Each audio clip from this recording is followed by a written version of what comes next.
Hello again, it's Jimmy here at O'Reilly. So I have here a Peugeot 308 1.6 diesel. It's got an oil leak. I've already had a look at this a few days ago, but we'll go through it again. I'll show you what I found.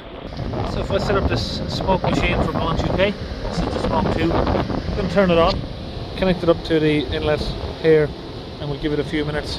But we can see, looking down around the engine bay, I'm not sure if you can see there, but there's oil literally everywhere. And if we run that smoke for a minute, we'll see it's coming from this area right here.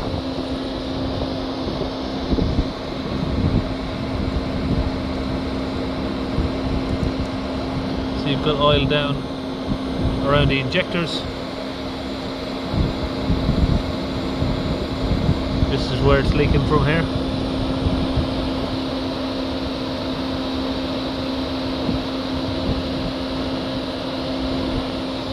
So that machine there is just pushing smoke through, so we can see where it's coming from. And if you look down the side of the engine, you can see where it's been running down.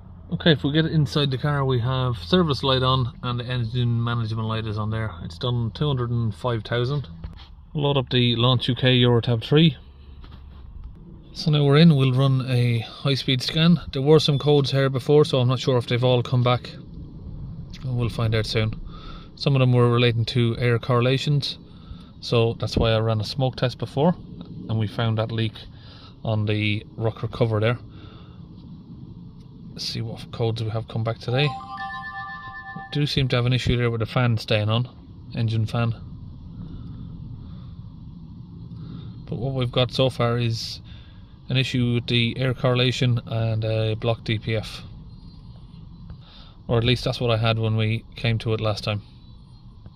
Okay, now the scan's complete. Let's just go through what we have. Oh, ECU internal fault, CAN fault. Absence of communication with the BSI, secure configuration fault. I'm not sure what all that's about. Right, dipped headlights. It may have had a flat battery, maybe, is it? I'm not sure. Configuration fault. Particle filter detected is overloaded. ECU supply fault. Right, we haven't got the air fault back up now. It's a shame, really, because I wanted to show you that code. The last time I came to look at this was about a week ago, and I didn't get a chance to come back to do it to replace the part until today. So looks like we've lost that code that I had. Doesn't make any difference to the repair, but I do like to have the fault code there so I can put it on and show people what fault code was there when this type of fault happened, and it just helps people find the problem when they're looking for it. But we'll just put this down as a rocker cover replacement.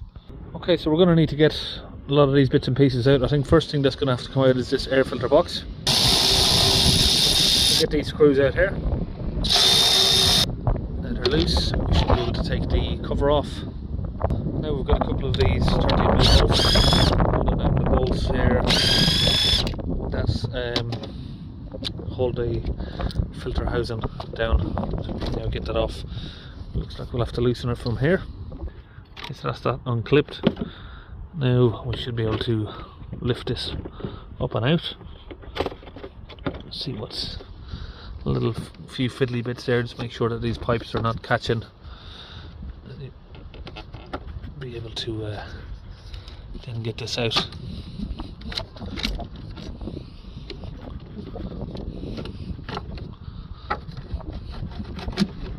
Do make these fiddly. It's catching over here now.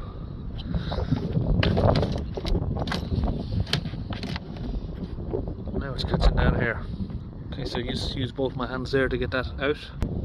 Next step would probably be for me to remove these pipes here. Okay, so we've now loosened out the two of these. These are 8mm bolts. We've got a 7 over here, and we've got some more little bolts here. We're going to need a ratchet on that.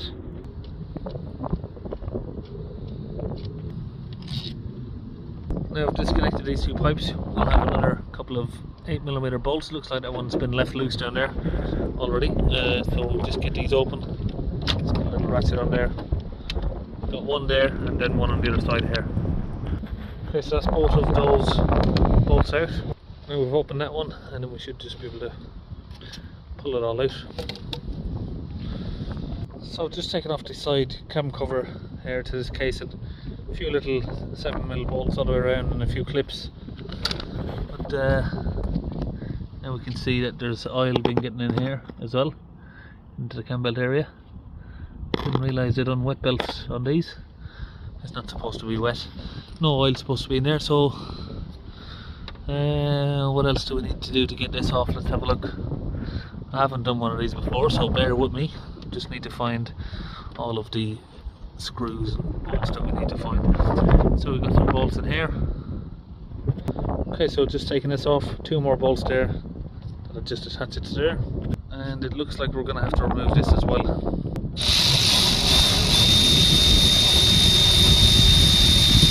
And then disconnect it from here as well.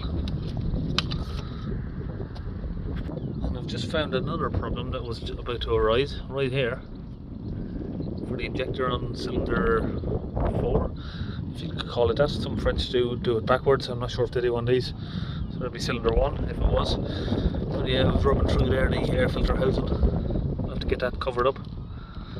Okay, so just unplugged all of the 4 injectors, so we can move this around if need be. We might need to wiggle it around a little bit there just to get to these bolts here as well. I'm just going to start on doing these. I'm not sure if there's more bolts down behind that throttle body or inlet valve there, so we might need to remove that as well. So I just got those 2 loose, and I just thought of a good way to know, of course, is to have a look at their new replacement part, and we'll see where all of the bolts are.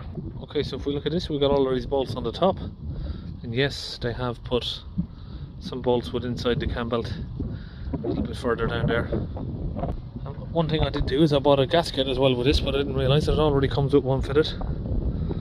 Okay, now we've got all of these bolts out from the top. We're just removing these bolts from this part here, and we've got those out, and we've got another one down the bottom that comes in from the back, so we need to kind of get down there. I can feel it if I put my finger around here. Just about got this now. There it is. Now we can pull that off. I'm not sure if that actually needed to come off, but from what I can see, we can't really see down where the rest of these bolts are. So we've got one bolt right here, just in the middle of just trying to wind it out. My fingers, we've already loosened it. It's a 10mm, and just down here is the second one. Right, so this fuel injector leak off pipe sits right over the top here, and it is pretty rigid, so I'm just going to have to disconnect that just so we can tuck it back a little bit, and then we'll be able to lift this out. And again, like I said, these injector bloom need to be moved a little bit, wiggle around. So now it is loose, I just need to sort of just wiggle it out with both my hands. So there it is, out it comes, all in one piece. Now we can just give the top of the engine here, the rocker cams, a bit of a clean up. Of course, all around here is just going to need cleaning up before we can get the new one fitted. So I'm just using some rags here to clean this up. Okay, so now that's just a case of putting everything back together. That's all done. We can just put our little cover back on. So the next stage of this is now to clean the DPF. So I've now got the DPF pressure sensor off here. We can then insert some fluid down here to clean the DPF. What I've also done is just ran some brake cleaner all along here, so we've cleaned all around where the oil was leaking down between the head of the engine. Now to do that, we've got the Launch UK DPF cleaning fluid, the gun, and a compressor at 130 psi. We insert that into that tube right there, squeeze the trigger, and just blow that fluid in there, turns it into a foam, expands into the DPF. So I'm going to put about half of this in here, then we'll start the engine up and we'll put the other half in with the engine running.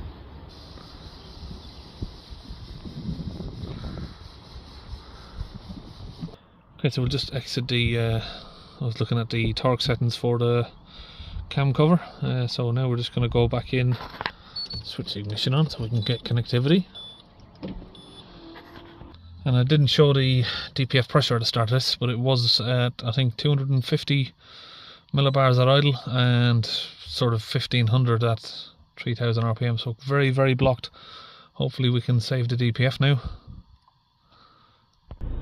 So the data stream on this tool, we had to plug a different tool in to read the DPF pressure, but for some reason it's missing on here. Okay, now we've got the DPF clean process going on. And on the Launch UK Euro Tab 3 here, we just do a particle filter replacement. So this is going to reset the values of the DPF so we can clear the fault codes. Now the fault codes are clear, we'll take it on a test drive.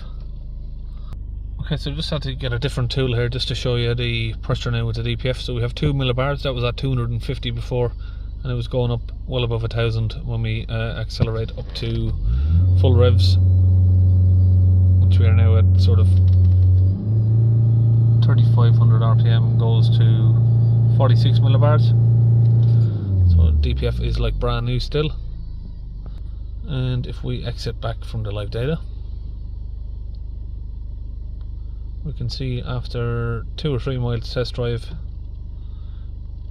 that all of the faults have gone, they have all cleared and they've not come back. So that's it, that's that Peugeot all finished, and I'll see you on the next video.